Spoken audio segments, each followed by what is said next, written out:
protection cannot, by any stretch of imagination, be extended to cover any and every act or omission, including those outside of or in violation of the Constitution. That seems to me to be the clear meaning discerned from Article 143.2, and the fact that Article 143.4 expressly excludes international crimes from the purview of presidential immunity provides ample proof that its limited conception, character, and extent. Now, the president does not possess powers outside or beyond those donated to him by the Constitution and the law. He, as well as all holders of state and public office, must point to the Constitution or to a law to provide a basis or justification for the powers they wield and exercise. The rule of law demands, as Professor Wade put it, that each act must be shown strictly to have legal pedigree. Indeed, if you look at the case of Nixon versus Fitzgerald that was cited, you will discover that the absolute immunity that the former president, Richard Nixon, was held to have was from damages liability predicated on his official duties, official acts. The immunity was held to be a functionally mandated incident of the president's unique office, rooted in the constitutional tradition of the separation of powers and supported by the U.S. history. Now, what we have in issue here, coming out of petition number 426 of 2020, are those acts which are said to have been committed by the president outside his constitutional powers and in fact in contravention of the Constitution, and the learned judges held, and I would respectfully affirm, that the president is not immune from suit for that. I only need to add that the days of an accountable presidency are long gone and are of only historical significance as a lesson and a warning to the citizens of the country to be vigilant and to demand accountability from the person to whom they entrust the responsibility of leadership. Experience, as recorded in many cases, both local and comparative, shows that in a democracy, no office is immune from accountability to the law as administered by the courts. I hold that the appeal challenging the learned judges holding on presidential immunity from suit in personal capacity should fail. Regarding the legal regulatory framework for constitutional amendments by popular initiative, I have mentioned some of the arguments that were made, and I would say that I think it's a matter too plain for argument that the country does need a referendum act, and there is none at present. The learned judges were informed that there was a proposed referendum bill somewhere in the legislative pipeline, but there seems to be uncertainty as to its eventual fate. So, it's interesting that, and odd that the Attorney General, who should have been at the forefront in seeing the legislation is in place, the IEBC, which needs it for proper conduct of referenda, and the BBI Secretariat, which needs it to be guided by it if it were to pull through the proposed amendments, all seem to speak the same strange language, that the gaping lacuna is of no significance or moment. With great respect, I do not find such a stance by critical players in a national exercise to be of great importance to be particularly helpful. And I do hold the view that candor in public affairs, including in litigation, is a virtue to be embraced. It cannot be right for parties to propound in court positions they know to be so plainly untenable, and to do so without batting an eyelid. That this country needs a referendum act is an urgent matter and should have been addressed years ago. Now, the Attorney General went on to assert that all motions involving the furtherance of popular initiative are an exercise of citizens' political rights as enshrined in Article 38, but they should not be limited by flimsy excuse of lack of regulations, administrative procedures, or statutory prescriptions not expressly provided for under the Constitution or legislation. That's what the argument was.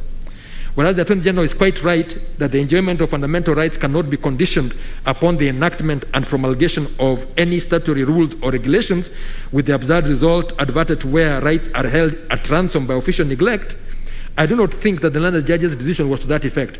I fear the Honorable Attorney General appears to have misapprehended the reasoning of the learned judges, which was quite the opposite of the meaning he ascribes to them. In fact, judges at paragraph 6 or 3 of their judgment say that even if there is no referendum act, it is still possible to under proper with proper adherence to the Constitution, to go right ahead and hold a referendum.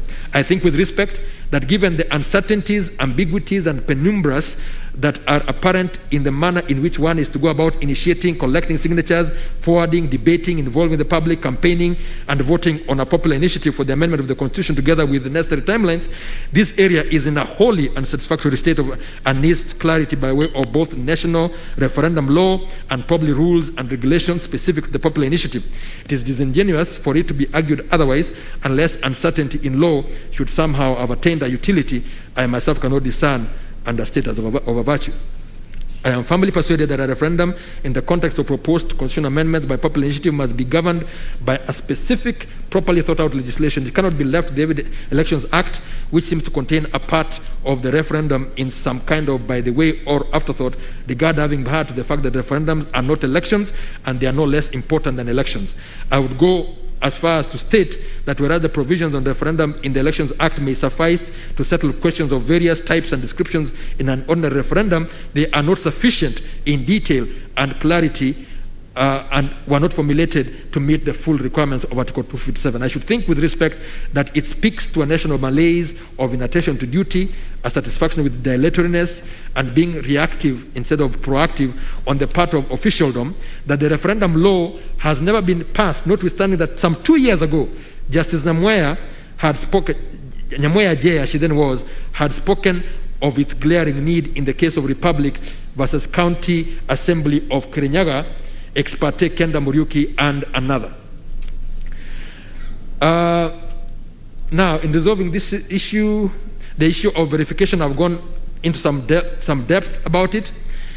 All I can say that the report was even more emphatic. This is a report that was done by IEBC itself in the Okoa Kenya initiative, was even more emphatic on the process of verification, which must entail ascertainment that the status of the supporters of the status of the supporters as voters and of the authenticity of the signatures as theirs. I agree entirely with the sentiments of the judges, safe to say that the landed judges were perhaps too magnanimous in having been merely startled by IEBC's flip-flopping on this rather straightforward matter of what it means to verify. I should think that such shifting of goalposts probably smacked of Kanda economy, calling for stern rebuke. It is a matter of utmost importance that all persons and institutions that appear before court be careful to be entirely forthright. Any other contrary stance brings the administration of justice to disrepute and must not be condoned or normalized. And therefore it boggles the mind that with regard to the BBI proposed amendments, IEBC sees its role as different from what it stated with regard to the Okoa Kenya initiative. In sum, there does exist with regard to the counterpart electoral processes full-fledged legal and regulatory framework, and it cannot fall from the mouth of IEBC that a like framework for signature verification for a popular initiative is a superfluity, because I think it is not. Given that state of things, I am convinced that the conclusions reached that IEBC lacked the requisite legal and regulatory framework in the specific issues of signature verification and that the stopgap administrative procedures were invalid, were unassailable, and I will not interfere with them. On IEBC quorum, I think a lot has been said. I am in total agreement with my brother, Justice Gatembu, when he came to the conclusion that the quorum of IEBC cannot be 3. The quorum of IEBC must be 5. And to my mind, such a vital role done by IEBC requires the full complement of IEBC with all hands on deck. It is to me another instance of officials' failure on the IEBC, which, while fully aware of its current limping status, its commissioners having dropped to below half of what the Act prescribes, for it to wear a brave face and state in legal proceedings no less that it's doing just fine. A more honorable stance would have been for the IEBC and the Attorney General to make a clean breast of it and consider the former needed urgent help and send an SOS to the appointing authority to bring that intolerable state of affairs to an end by making the necessary appointments to empower IEBC for the performance of its key mandates, including the conduct of referenda as stated in Article 884 of the Constitution and required in Article 257. Its relevant statute demands immediate filling of the positions of commissioner that fall vacant. It is fortuitous that interviews have since been conducted and IEBC should shortly be fully constituted and not a day too soon. I think I can leave that particular one and move on to, I would therefore agree with and affirm the landed judges holding that all the decisions made by IEBC in relation to the proposed constitutional amendments via the BBI amendment bill were invalid, null and void for lack of quorum. On voter registration, again, I've said quite a bit, and the evidence seems to be that IEBC had managed to register some 108,000 more voters up to the time of the Kibra election of 2018. During argument of the appeal, it came out quite clearly that there really has not been any serious and sustained continuous voter registration. It is also clear that the numbers indicated are measly, to say the least, when thousands of young people are daily attaining the age of majority. And I would say, and not accept the argument made before us that it was upon the petitioner to prove the contrary. He bore no burden, because it is the IEBC that keeps the records, and it is it that had the duty to show that there was continuous voter registration. It would have been an unacceptable dereliction of duty and violation of rights were the referendum to be held with hundreds of thousands or millions even of young people sitting it out on account of not being registered. Where the referendum in question involves proposed changes to the constitution, it is this very segment of the citizenry, the very youngest of adults, who have the greatest stake in the matter, and everything should be done to aid in having their voice heard, their vote taken, and their decision made known. Indeed, it's further testimony of the nonchalance that attends the question that the registration of young people as voters is a matter that has to be pursued as a chore, when attainment of majority ought to lead to an automatic registration as a voter. I know that the report by the Kriegler Commission dated 17th September 2008 on this very aspect has never been actioned more than a decade later. They had indicated that it should be very easy. The moment someone gets an ID, they should also be registered as a voter, but that seems not to have been done until now. The format of the referendum question, I would say with respect, again, I agree that lumping all those questions together brings a problem. But first of all, the argument was made that we judges, the judges should not have told the IEBC how to go about it, because that is trying to control them. But I suggest that I do not understand independence of commissions to mean that they are anyway beyond being told by the courts what the law is. Now, if I may pause here for a moment, it becomes clear that some amendments to the Constitution do not require the involvement of the people generally at a referendum.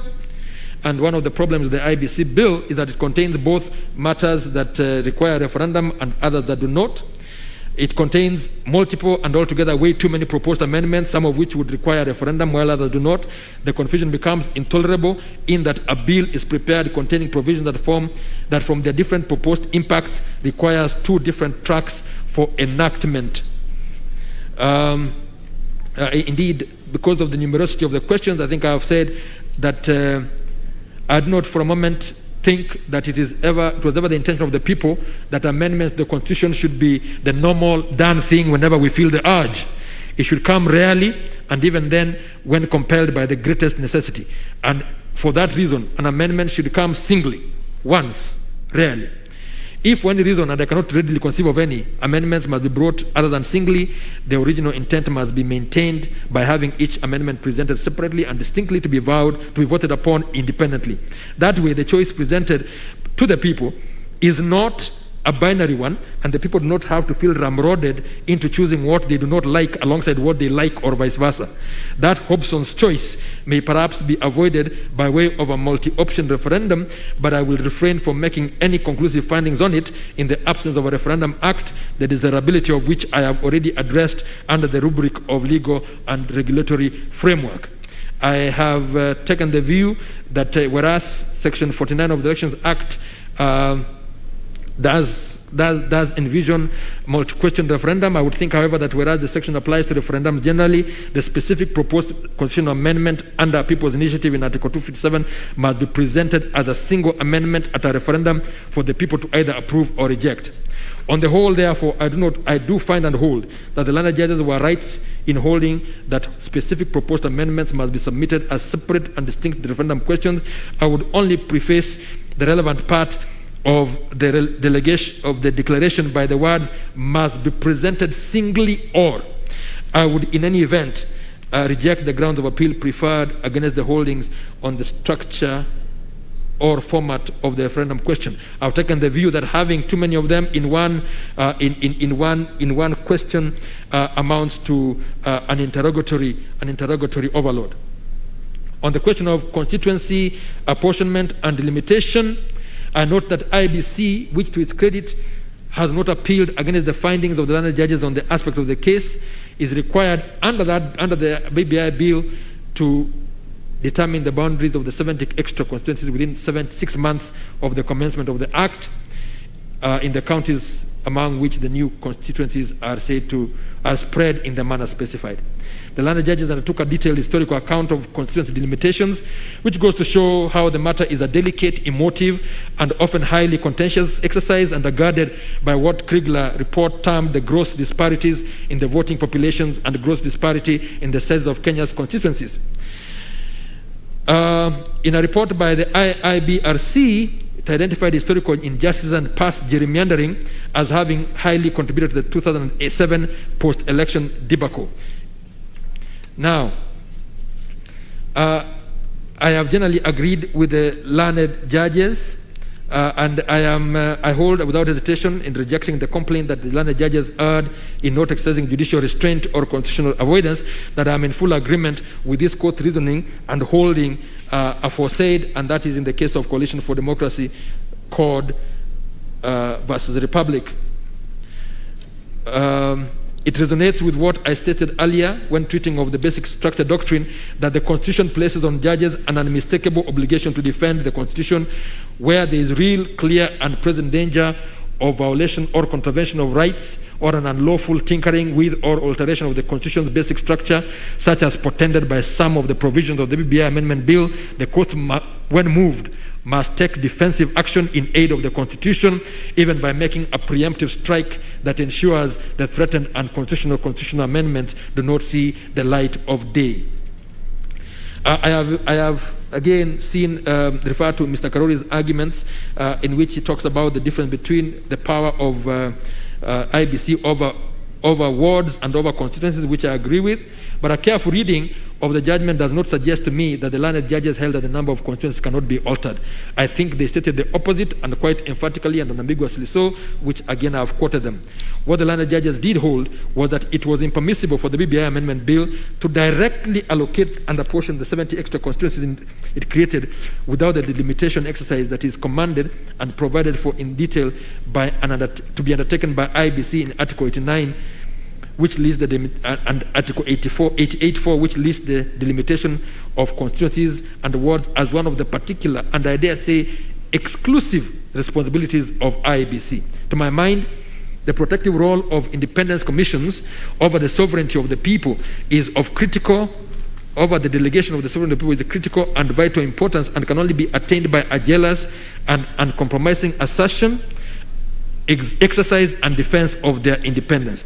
Independent commissions are charged with the duty of vigilantly and keenly ensuring that the state organs to which sovereign power is delegated maintain the stance of delegates accountable to their principles and remain always the servants of the people. And therein lies the absolute necessity of the independence of those commissions being kept firm and inviolate.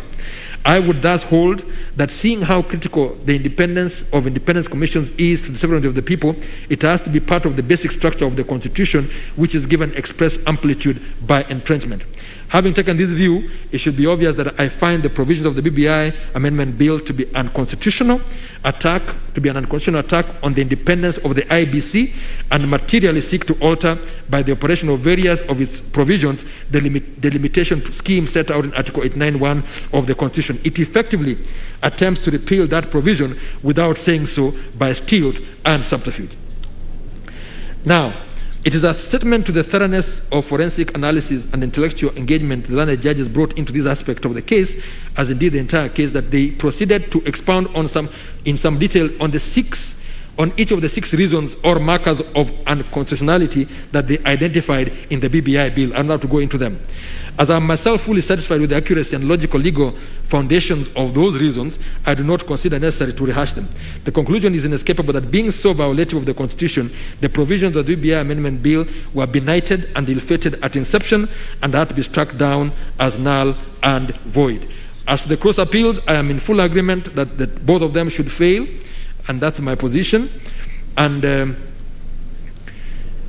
so, finally, in conclusion, I would express my deep gratitude to all counsel and parties who appeared before us. The depth and extent of learning that went into the preparation of these appeals and cross appeals by both sides of the divide was truly impressive. The authorities were numerous and the workload quite daunting, and I must commend the industry and commitment on display before us. The erudite submissions made passionately and with persuasive force exemplify the importance of oral advocacy at the bar by both seasoned seniors and talented young legal eagles. The latter exemplify Chinua Achebe's quip in Things Fall Apart that when a child washes his hands, he gets to eat with kings. These young lawyers will soar to great heights, and should they maintain the discipline, hard work, courtesy, and professionalism that was in prodigious display before us. There is reason for optimism that the future of the profession is safe despite present troubles. As the cases, textbooks, articles, commentaries, and other authorities were in their scores, running into hundreds, nay, thousands of pages, it was not possible to refer to each and every one of them, just as it was not practical to quote verbatim all the submissions made before us for days, not to mention the hundreds of pages of the same in writing. My not having referred to any of them is no indication of their lack or worth of work or importance, of worth or importance, but merely the function of limited space and time. In the end, I trust that we have all kept the Constitution safe and secure on this occasion, and may it always remain so. Thank you.